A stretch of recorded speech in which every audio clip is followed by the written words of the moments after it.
Personal nga gibisita ni Mayor Jose E. Relampagos ang Panabo Central Market kauban sila City Fire Marshal Janet Mapesos Liquigan, City Engineer Bernardo Rabanos Jr., City Legal Officer Attorney Chervin Paculanan, ug Acting City Planning and Development Coordinator Engineer Felix Janasa Sinahon alang sa pag-inspeksyon sa karaang building nga nahimutang sa Barangay New Pandan. Fire Pro na maong gambalay matud pa sa BFP tungod sa pagkakaraan ini. Atol sa inspeksyon, nakita ang mga nagkagubot nga mga electrical wirings, buslot og lata nga kisame o gatop, mga guba nga drainage ug ban pang problema sa maong building.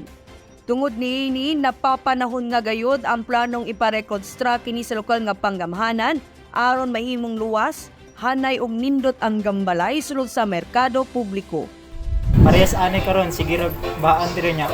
Gabok na po, daga na guba-guba. So, mas nice jud siya kung i-renovate na jud siya para daghag customer na ma-attract or daghan mga tourist na anidri or mas mabibo pa siya.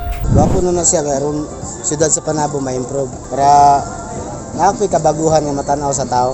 Sa atong public market, ang i-reconstruct ng mga building is nasa Block 1, 3, Block 4, Block 10, and 10A. Kung ato ang tan-awon dito sa atong public market, muna siya tong ato ang likod sa ato ang gitukod na market complex karon o kanang area at bang sa ato ang putasan. The project is a 2-story ang gi-propose, mao na siya ang gibuhatan og plano karon. Giduso na ngadto sa sangguniang panglungsod ang plano ug budget sa maong reconstruction aron sa pag-aproba sa pondo nga gamiton sa pagtukod sa pasilidad. Gusto ko na hindi na. Pero kung gusto ng mayor, bakit hindi?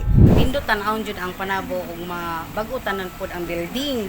O at least na syudad naman ta karon di mao na nindoton jud nato step by step ang improvement nga gihatag ni Mayor diri sa tuwa sa Panabo.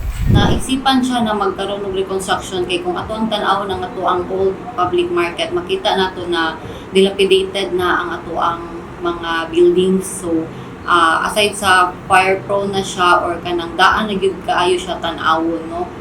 Delikado na pud siya sa ato ang mga occupants o mga renters diya sa market. Mas better gyud siya na ma-reconstruct aside sa safety ng ato ang building na itukod-puhon, then manindot pa gyud ang ato ang palengke. Kauban sa kamera si Romel Cayas ug Michelle Henteles, kini si Team Acevedo alang sa Frontline News.